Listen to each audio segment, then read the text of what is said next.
A paz do Senhor, irmãos, a paz do Senhor, irmãs. Grato a Deus por estar aqui, aos pastores, por me permitirem estar aqui. Nossa lição hoje, número 3, vencendo os mecanismos de defesa da velha natureza. Então, lembrando, a lição número 3 do quarto trimestre do ano de 2020, tema geral da nossa lição, da nossa revista, é a importância da palavra de Deus para o bem-estar do ser humano, orientações e princípios bíblicos na busca e preservação da saúde integral. Então, vencendo os mecanismos de defesa. Antes de entrar um pouco mais nisso, eu vou então ler o nosso texto áureo, nossa verdade aplicada, os objetivos e o texto de referência. No tópico 1, ele vai retomar especificamente esse tema e aí a gente fala um pouquinho do que significa esses mecanismos, as suas finalidades, etc. Ok? Então, o texto áureo se encontra em Romanos capítulo 8, versículo 6. Porque a inclinação da carne é morte, mas a inclinação do espírito é vida e paz. Verdade aplicada. Aquele que nasceu de novo e anda em espírito não mais vive dominado pelas inclinações da velha natureza. Objetivos da lição: apontar os mecanismos de defesas existentes, tratar sobre a ira e o perigo do autoengano e explicar como a graça divina atua. Texto de referência, Efésios 4, do verso 22, 23, 24, ele pula para o 31 e finaliza no 32. Que quanto ao trato passado, vos despojeis do velho homem que se corrompe pelas concupiscências do engano, e vos renoveis no espírito do vosso sentido, e vos revistais do novo homem, que segundo Deus é criado em verdade, em verdadeira justiça e santidade. Toda amargura, ira e cólera e gritaria e blasfêmia e toda malícia sejam tiradas de vós. Antes, sedes uns para com os outros benignos, misericordiosos, perdoando-vos uns aos outros, como também Deus vos perdoou em Cristo. Amém? Um belo texto. Então, a lição número 1, o tópico número 1, se chama As Defesas da Velha Natureza. Eu vou ler alguns trechos do texto e eu vou fazer o comentário. Para não ter que enfrentar a verdade, a natureza caída constrói mecanismos para se proteger contra a ansiedade e o medo. Então, quando a gente fala de mecanismos de defesa, nós estamos falando, sim, de temas da psicologia. A psicologia, né, essa ciência que estuda a psique humana, ela vai formular, então, o seu sistema, os seus princípios, as suas regras, mas também estamos falando de teologia, de visão de homem. Olha só, a queda no paraíso, a queda do homem no paraíso, né, do paraíso, ela teve efeitos na própria estrutura do homem, de modo que hoje os psicólogos, ao estudarem o homem, eles também veem que há no homem certas tendências até obscuras, como a gente vai ver aqui, e a única diferença entre o cientista e o teólogo, ou o crente, o cristão nesse ponto, é que ele não vai olhar para o texto de Gênesis, né, onde ele fala da queda do homem, como uma explicação para essa tendência do homem obscura, por assim dizer. Mas ele vai verificar. Mesmo o filósofo, por exemplo, Santo Agostinho, quando ele fala da natureza humana decaída, ele vai dizer o seguinte, que em todos os lugares, em todas as épocas, é perfeitamente possível nós verificarmos que há essa decadência, essa tendência do homem para certos desejos maus, por exemplo. Então, ela é perfeitamente verificável, independentemente de onde você mora, sempre vai poder observar isso. Bom, vou ler uma parte do texto aqui. Para não ter que enfrentar a verdade, a natureza caída constrói mecanismos de defesa para se proteger contra a ansiedade e o medo. Na outra parte do texto diz: tentando nos proteger, enganamos a nós mesmos a fim de que não tenhamos que mudar. Então, afinal de contas, por que nós nos defendemos? Nos defendemos contra o quê? Em última instância, o homem se defende da sua própria fragilidade, da sua própria finitude. O homem se defende contra a sua própria imperfeição. Ele tem essa necessidade porque ele sofre na queda do paraíso, esse cuidado tão perfeito de Deus, tão perto de Deus. Então ele fica com algo faltando muito grande nele. Ele não consegue mais se sentir absolutamente seguro. Então, naturalmente, ele tem que enfrentar o medo, a ansiedade, ele tem que enfrentar ameaças, até a sua própria constituição. Então, ele já busca aí, através da sua própria fragilidade, da sua própria natureza falha, meios imperfeitos de se defender contra essas ameaças. Dito de modo muito geral, mas nós vamos ver alguns mecanismos específicos de defesa. Lembrando que essa defesa do homem, então, ela acontece nos 3 níveis, ou melhor, as 3 dimensões constitutivas do homem: espírito, alma e corpo. Então, uma característica muito forte dessa tendência obscura do homem, decorrente da decadência dele, da queda dele do paraíso, é o auto-engano. É a tendência de encobrir. É como se o homem tivesse, então, a natureza da noite, da escuridão. Há sempre uma força sombria que tenta encobrir determinadas verdades no seu ser. Por isso que ele tem essa inclinação para o auto-engano. Inclusive, há um verso, um versículo em Jeremias, deixa eu conferir, Jeremias 17, versículo 9, diz assim: enganoso é o coração, mais do que todas as coisas, e perverso, quem o conhecerá? Então, a gente pode dizer que esse versículo é assim uma das linhas mestras dessa lição, né? O coração do homem é enganoso e perverso, ele tende ao mal. Depois do pecado original, é como se essa queda, de certo modo, ela sempre estivesse cada vez mais se reforçando no próprio interior do coração humano. Bom, então vou partir para o subtópico 1.1. Alguns mecanismos de defesa. Eu vou ler apenas um trecho e comentar. Essa velha natureza que persiste em permanecer agindo em nós não quer ser confrontada pelo Espírito Santo. Então aqui a gente vê essa defesa atuando no espírito, né? Ela atua em todas as dimensões do homem. Espírito, alma e corpo. Mas no espírito é onde que a batalha central do homem acontece. Seja o homem crente ou não. Mas é sempre no seu âmbito espiritual que essa defesa, que essa luta das defesas da carne contra as investidas do espírito, a gente pode assim dizer, é que acontece de modo central, né? É aí, é no âmbito espiritual. Bom, aqui nesse tópico 1.1, ele já vai falar, eu dei a ênfase nesse âmbito espiritual, mas lembrando então que a defesa acontece, lógico, no âmbito psíquico e corporal também. No 1.2, agora então a gente vai ver alguns mecanismos de defesa, mas sempre vamos ter em vista que há essa divisão, que não necessariamente o fato de eu ter uma defesa atuante em mim, uma defesa da minha carne, uma defesa do meu ser imperfeito, isso não quer dizer que eu esteja em pecado, por exemplo. Vamos fazer uma divisão, né? Depende muito da defesa que nós estamos falando, depende muito da sua intensidade, porque o homem ele sempre será imperfeito. Logo, ele sempre terá essas defesas da sua natureza imperfeita. Elas não vão poder ser extirpadas do nosso ser, mas sim, elas vão ser diminuídas e principalmente no âmbito espiritual, ela não nos dominará. Isso é o fundamental, ela não nos dominará. 1.1. Então a gente, 1.2. Vamos falar então de algumas dessas defesas, a negação e a mentira.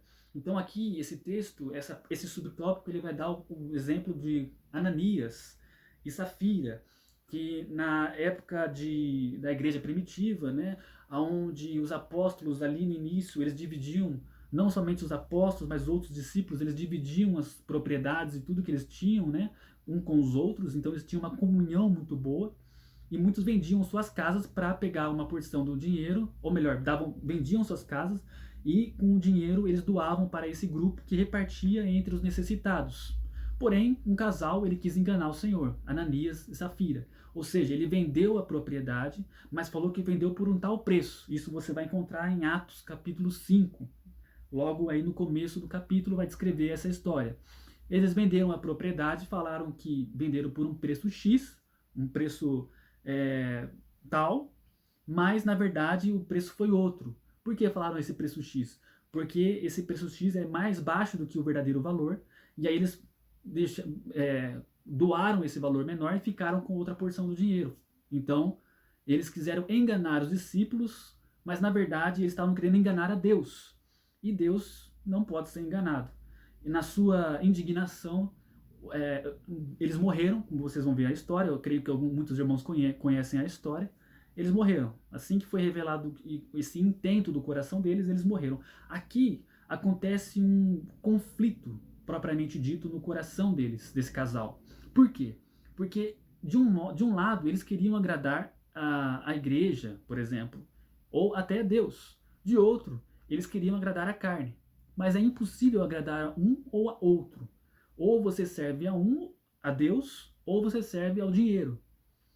Então, há aí uma postura de ambiguidade. A gente fala em conflito quando existem duas forças distintas, opostas, fazendo um apelo na mesma pessoa. Quando eu estou dividido entre duas forças que são antagônicas, eu estou propriamente dito em conflito.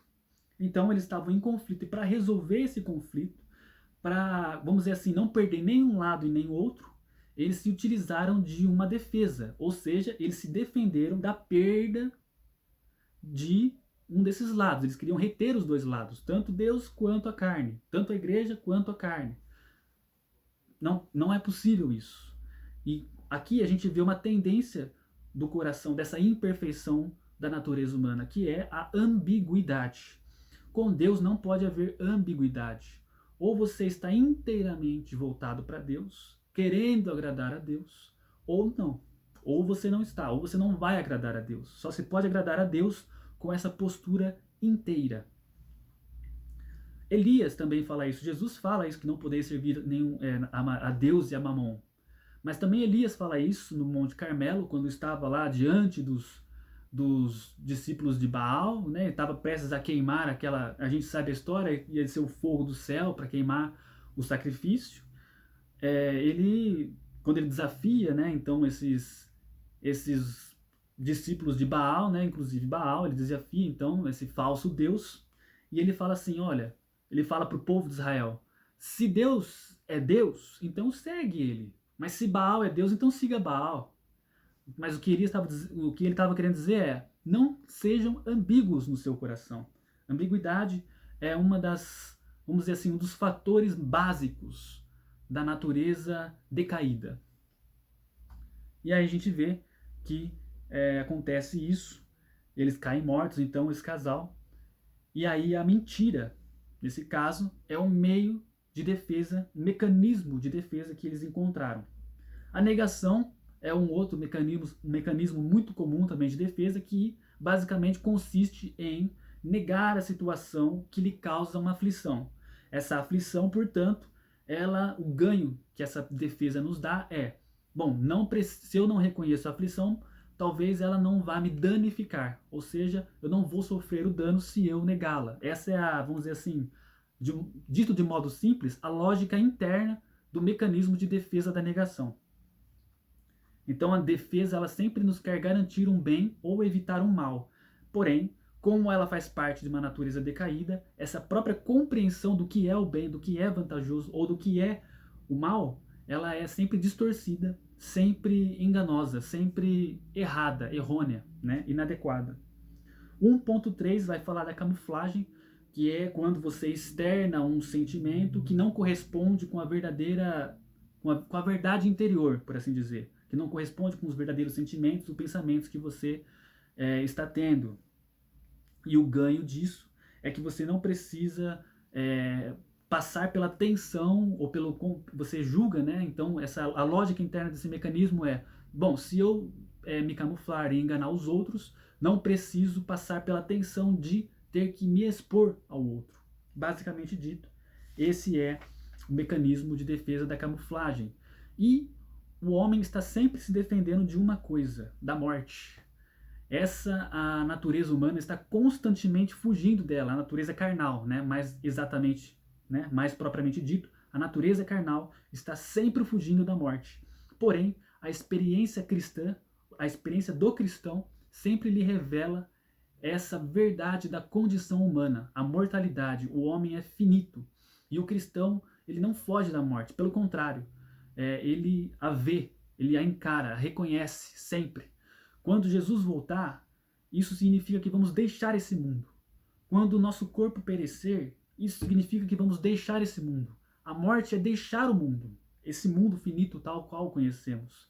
A vida eterna, a crer na vida eterna, não nos exime de viver, de encarar a morte. Não nos isenta de reconhecer a nossa natureza mortal e finita. Pelo contrário, a vida eterna, pelo menos na experiência cristã, significa justamente você admitir sem reservas e sem ambiguidade a sua natureza mortal e finita. Portanto, somente pela fé e pelo desapego ao mundo nós podemos ser mortais propriamente dito, sem negação, sem ambiguidade nenhuma. Agora eu vou passar para o tópico número 2, ira. Eu vou ler um pouco aqui, depois eu prossigo no comentário. A ira, eu vou ler só a parte do comentário, né, do texto. A ira é um fio sempre presente no tecido da nossa humanidade caída. O autor aqui, ele vai enfatizar que a ira ela é universal, e é mesmo, ela está como se a ira ela pertence, né, se ela é fomentada pela natureza decaída, e todo homem, então, é constituído dessa decadência, então a ira também ela está em todo homem. Ela é de fato universal. Vou ler o 2.1, mas quero só fazer uma breve colocação sobre o caráter geral da ira. A ira, nela, nós estamos sempre diante, né, quando estamos dominados, quando estamos na ira, irados, o ser ou estar irado sempre envolve um estar diante do que é repugnante ou repulsivo, de tal modo que esse repugnante ou repulsivo nos coloca um peso aflitivo, um dano. Nós estamos subjugados pela aflição daquilo que é revoltante. E eu vou dar alguns exemplos, né? Vamos olhar para isso um pouco melhor. Mas é importante você já entender aqui que na ira há um domínio, um peso que nos subjuga daquilo que é repugnante, daquilo que é revoltante. Tá bom? Bom, então acho que eu vou partir já para o 2.1. A ira da velha natureza está intitulado assim: a ira da velha natureza precisa ser contida. Sim, uma coisa. Quando você está dominado pela ira, pela raiva, existe uma ambiguidade aí também. Porque em toda ira existe um desejo implícito ou explícito de vingança. Quem observou isso foi o filósofo Aristóteles, que, aliás, foi o grande primeiro psicólogo da humanidade. Ele viu muitos fenômenos da psique humana desde aquela época, né, na antiga Grécia, aí, no período áureo da filosofia grega. Aristóteles observou que quando a pessoa está irada, existe até um prazer que lhe acompanha de contra-atacar, de vingança. Então existe a ideia sempre de oprimir aquele que me oprime. Agora sim, vamos para 2.1. Eu vou ler o seguinte trecho. A palavra de Deus descreve graficamente as muitas formas da ira. Adverte-nos contra a ira pecaminosa e prescreve maneiras de não sermos dominados ou pecarmos por causa da ira. Bom, aqui essa maneira de não ser dominado pela ira, ela necessariamente vai passar pela mortificação da carne. Se a gente está falando que a natureza decaída do homem, que é a natureza carnal, fomenta a ira, então para não sermos dominados pela ira, é preciso necessariamente mortificarmos ou fazer morrer a ação da carne sobre a nossa vida. Esse fazer morrer, ele às vezes é um pouco difícil no sentido de o que exatamente eu preciso fazer para que algo morra da minha carne. O que vamos dizer assim, uma condição necessária para que uma ação da minha carne seja diminuída e até cessada. Nós vamos ver um pouco disso no tópico 3, mas, de qualquer maneira, é óbvio que isso envolve um sacrifício, um abrir mão, uma renúncia, né? Então, essa briga, essa luta que acontece em nós entre o espírito e a carne, ela só vai ser vencida quando nós nos decidimos a renunciar a algo da nossa carne. A carne vai ter que ser deixada para trás. Não há vitória sem renúncia nessa luta entre o espírito e a carne. Esse foi o nosso tópico, esse subtópico 2.1. E nós vamos ver um pouco mais do que exatamente nós estamos renunciando, né? Mas isso vai ser falado no tópico 2.3. Mas agora o nosso tópico 2.2, o perigo do auto-engano. Então, ele vai enfatizar que a tendência, né, da nossa carne, é ocultar os nossos próprios pecados. Né? A natureza decaída, como eu falei lá atrás, ela tem uma tendência de se auto-iludir, de se enganar, de encobrir. Então, o próprio pecado que nós cometemos, às vezes, ele é encoberto aos nossos olhos. Por quê? Porque se ele é encoberto, então nós não temos que olhar para ele, não o reconhecer como tal, e aí fica mais cômodo, mais fácil. Porque pecar é sempre mais fácil do que fazer algo bom, virtuoso. E não por acaso, porque a natureza humana, ela sendo decaída, sendo carnal, já então separada do espírito, ela vai sempre buscar aquilo que lhe é familiar e mais próximo. Então já há uma relação de proximidade. O que é mais próximo é, evidentemente, mais fácil de ser acessado do que está mais longe. E como ela é carne, distante do espírito por definição, sempre vai buscar o que é mais fácil. Bom, aí ele vai dizer, esta simples advertência quanto à tendência de ocultar da carne, né, a tendência da carne em ocultar nossos erros, nossos pecados ou qualquer verdade, ela deveria colorir qualquer consideração quanto à justiça da nossa ira. Ou seja, muitas vezes a nossa ira ela vai estar travestida de um traço moral, até justo. Mas isso nada mais é do que uma espécie de camuflagem que torna a ira, que é algo condenável, em algo aceitável. Então, é um modo da carne em fazer com que nós convivamos conforme a ira, conforme a algo da carne, em conformidade com algo imoral. Então, é um mecanismo de defesa da nossa velha natureza. Mas aqui eu quero fazer uma observação. Apesar de haver esse mecanismo, de haver essa ira, vamos dizer assim, essa ira pretensamente justa, também existe, de fato, vamos dizer assim, uma espécie de irritação que não é propriamente uma raiva. É algo que envolve a raiva, uma irritação, porém não é a ira propriamente dita, que é a indignação. É disso que eu estou falando. A indignação, no seu caráter próprio, não é igual à ira, não é igual à cólera, não é igual à fúria, não é igual ao ódio. Nela existe um caráter, um aspecto diferenciado. A indignação propriamente dita, não a falsa, a ira, né, travestida de indignação, porque existe essa confusão, um perigo aí de confundir uma coisa com outra. Mas a indignação propriamente dita, ela se deixa guiar pelo que é digno. Ela ainda não perde da sua vista, ela ainda é conduzida, o seu olhar ainda está sendo guiado por algo que pertence ao cuidado do outro, ao que é justo, ao que é bom, ao que é digno. Então, a indignação propriamente dita, ela existe e ela não é ira. E aqui o diferencial é que ela não se deixa determinar por um peso, por uma aflição daquilo que lhe oprime.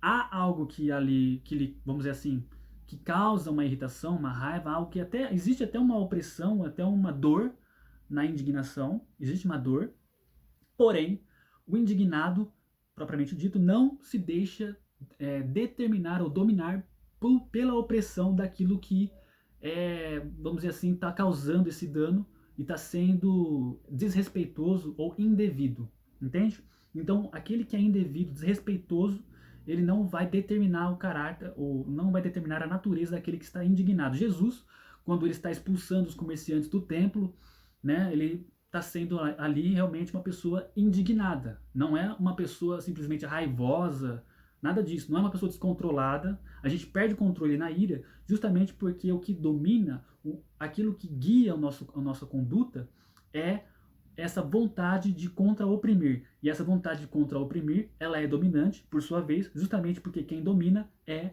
o opressor, o peso opressivo daquele que é revoltante. Então essa é a diferença. O que realmente está determinando, o que está sendo o sentido condutor de uma conduta, de um comportamento, de um sentimento. Essa é a questão aqui, que nos leva a discernir entre uma coisa e outra. 2.3, considerando a causa da ira. Aqui no 2.3 ele vai enfatizar que a causa da ira sempre está em desejos maus, em cobiça e inveja, por exemplo.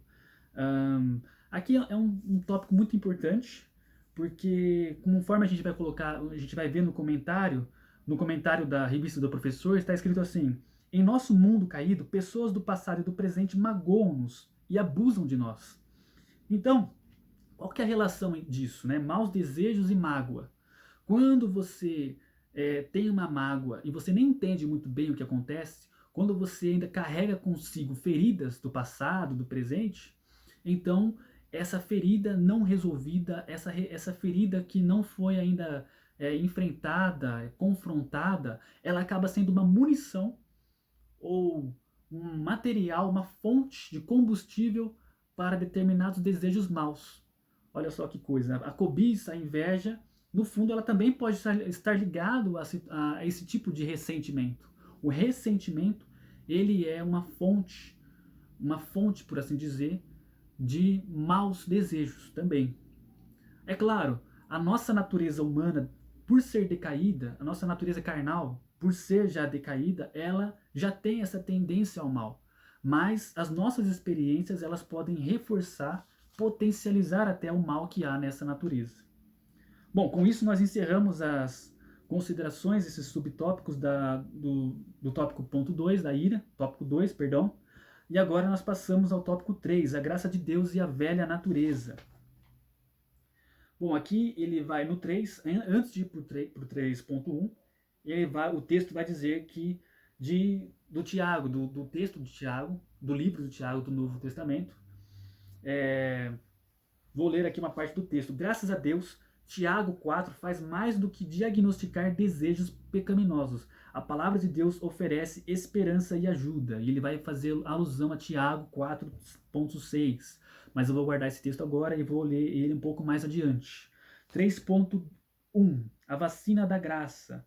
Né? Então, é muito interessante esse texto. Ele fala assim: note que a resposta de Deus não vem de um conjunto de ações ou dicas de autoajuda. A resposta de Tiago para corações duros não é do tipo como fazer, mas sim a quem recorrer.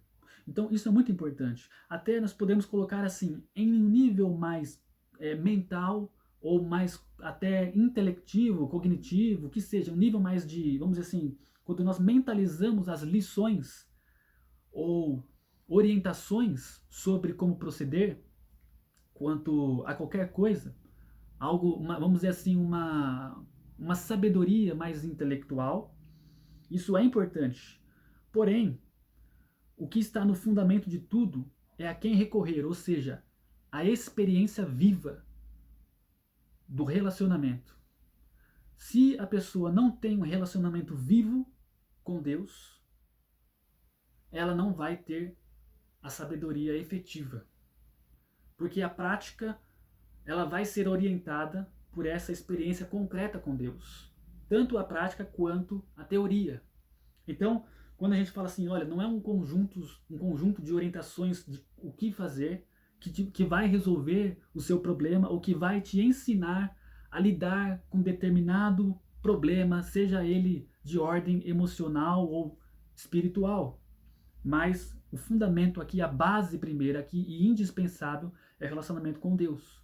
É o toque do Espírito Santo e esse toque, muitas vezes ele exige uma atitude do nosso coração. Ele exige uma disposição nossa, um agir nosso, um gesto nosso, uma conduta nossa.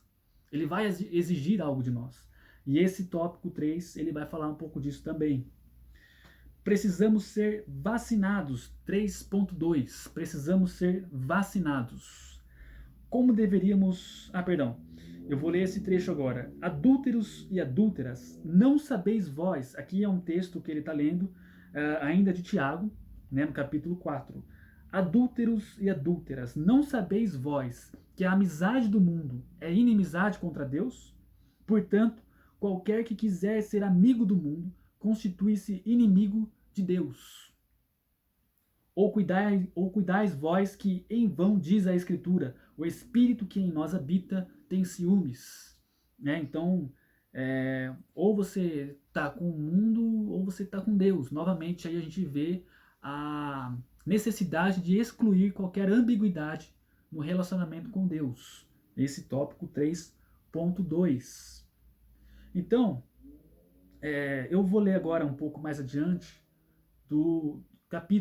desse capítulo mesmo, né, de Tiago. Esse que nós lemos, eu li até o versículo 5. Eu vou ler o 6 agora até o 10. Sujeitai-vos, pois... Então, acabou aqui, ó. Não, perdão, eu li o 7, eu vou ler o 6 agora. Ó, acabou no 5. Ou cuidais vós, que em vão diz a Escritura, Espírito que em nós habita tem ciúmes. Será que é em vão? Antes, ele dá maior graça.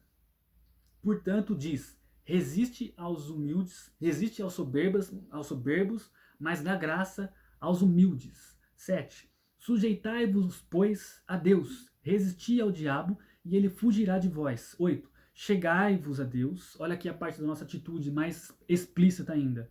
Chegai-vos a Deus, e ele se achegará a vós. Alimpai as mãos, pecadores, e vós, de duplo ânimo, ambiguidade, purificai os corações. 9. Senti as vossas misérias. Isso é importantíssimo. Senti as vossas misérias e lamentai e chorai. Converta-se o vosso riso em pranto e o vosso gozo em tristeza. Humilhai-vos perante o Senhor e ele vos exaltará.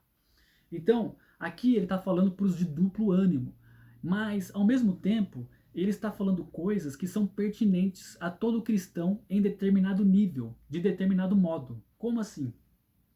Em todo relacionamento, toda pessoa que quer se relacionar com Deus, toda pessoa, como a constituição dela é carnal, ela vai ter fraquezas, ela vai ter os seus limites que são próprios dessa natureza carnal decaída.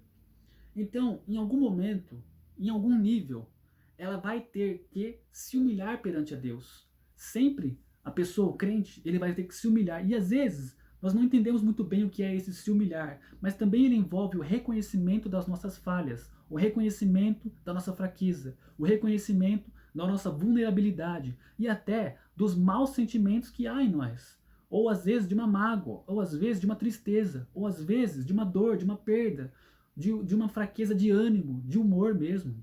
Então isso é essencial ser exposto para com Deus no relacionamento diário. Essa exposição que é uma exposição que envolve uma humilhação, mas não uma humilhação no sentido de depreciação, mas no sentido realmente de reconhecer a sua fraqueza. É isso.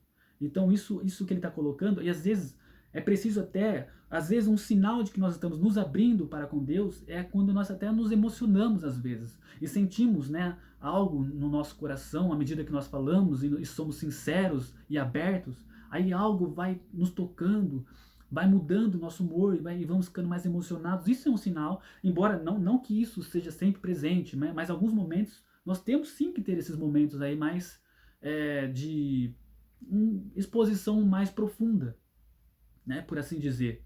E isso é importantíssimo também, inclusive para fazer morrer algo da nossa natureza carnal. Às vezes ela só morre quando nós nos expomos na nossa fragilidade diante de Deus, porque ao mesmo tempo que nós fazemos isso, é como se estivéssemos colocando uma carga para Deus, tirando do nosso ser e transferindo para Deus, falando, Deus, toma aí esse peso porque só o Senhor pode carregar ele se eu quero viver uma vida santa. Porque a natureza carnal, pretensamente, falsamente, ela quer carregar alguns pesos da existência. Ela quer ser capaz de nos conduzir adiante mediante os seus deleites, os seus prazeres, as suas formas de fuga, de negação, suas formas de negar a verdade. Ela quer, através dessa ilusão, como que conduzir então o peso da existência adiante, como se a gente pudesse levar a vida através de desvios, artimanhas. Quando a gente fala em mecanismos de defesa, a gente pode entender assim artimanhas, ou a gente pode até entender assim formas táticas ou estratégicas da carne de lidar e alcançar aquilo que ela quer. É isso, né? Dito de outro modo, né? Mas então essa parte é muito importante, né, dessa exposição, desse reconhecimento. É claro, aqui então ele está falando para as pessoas que são dominadas pelo modo ambíguo de ser, né, por esse coração dúplice, que não consegue se decidir por um caminho ou por outro. Mas muitas vezes nós mesmos vamos ficar entre forças antagônicas, vamos ficar entre caminhos que não se harmonizam. Então, e às vezes nossos sentimentos, eles não vão se harmonizar. Nós vamos ter um sentimento X e ao mesmo tempo um sentimento Y, um desejo X e ao mesmo tempo um desejo Y. Então, nós não somos assim algo tão linear. O ser humano ele é complexo e nesse jogo de forças complexas é preciso justamente essa postura que nos ensina em Tiago 4. Então, ele é fundamental para nós termos uma vida, até uma vida que nos ensina a morrer pela carne, morrer no sentido carnal, né? A fazer a carne morrer. Isso é indecisivo para isso. Bom, então partindo para o 3.3, a velha natureza é vencida. Levítico 19:18 traduz um único verbo hebraico que significa abrigar ou estocar. Então vamos ler aqui esse versículo, Levítico 19:18. Só continuando o texto aqui.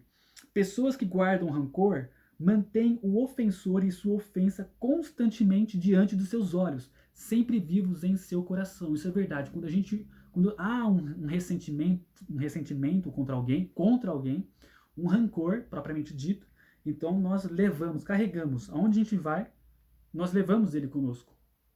Em alguns momentos, talvez, isso seja mais implícito, mas em outros ele vai aparecer.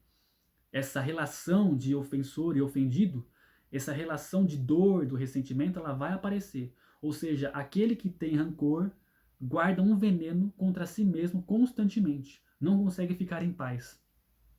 E Levíticos 19:18 diz assim: não te vingarás, nem guardarás ou abrigarás ira contra os filhos do teu povo, mas amarás o teu próximo como a ti mesmo. Eu sou o Senhor. Deus coloca a assinatura dele ainda no final. Mas amarás o teu próximo como a ti mesmo. Olha só, esse ensinamento tão fundamental, amarás o próximo como a ti mesmo, sendo colocado em contraste com esse não te vingarás e nem guardarás ira contra os filhos do teu povo. Como forte é isso, né? O oposto disso é o amarás ao teu próximo como a ti mesmo. Então, mesmo aquele que porventura teria causado algum dano a nós, que seria motivo de rancor. Mas o rancor, o ressentimento, a ira, a inveja, o ciúme, todos eles têm em comum uma coisa: não são fundamentados, ou seja, não há um motivo propriamente para você se irar. Assim, uma mágoa, pode haver motivos para uma mágoa muito grande, mas a ira, a inveja, o ciúme, eles são sempre sentimentos sem causa. Ou seja, não considerando a verdade, ou seja, as verdades espirituais, você nunca vai ter motivo para se irar, nunca vai ter motivo para invejar o outro, nunca, nunca. Ciúmes, nem nada disso, nem desejo de vingança, não. Quanto você conhece as verdades espirituais da Bíblia, você vai ver que todos esses sentimentos não têm causa genuinamente, não tem causa. Mas a natureza carnal, lógico, com as suas artimanhas, vai dizer diferentemente. Ela vai falar outra coisa, ela vai falar que existe sim. Bom, essa foi a nossa lição. Eu vou ler a conclusão. Os mecanismos de defesa da velha natureza perderão sua resistência a partir de uma atitude genuína de arrependimento. Arrependimento significa mudar de direção. Reconhecimento de mudança, confissão, abandono das obras do velho homem e da prática constante de subjugar as obras da carne, isso é importantíssimo, e viver a lei do Espírito e vida. Amém, irmãos? Bom, essa foi a nossa lição. Deus abençoe os irmãos e até a próxima.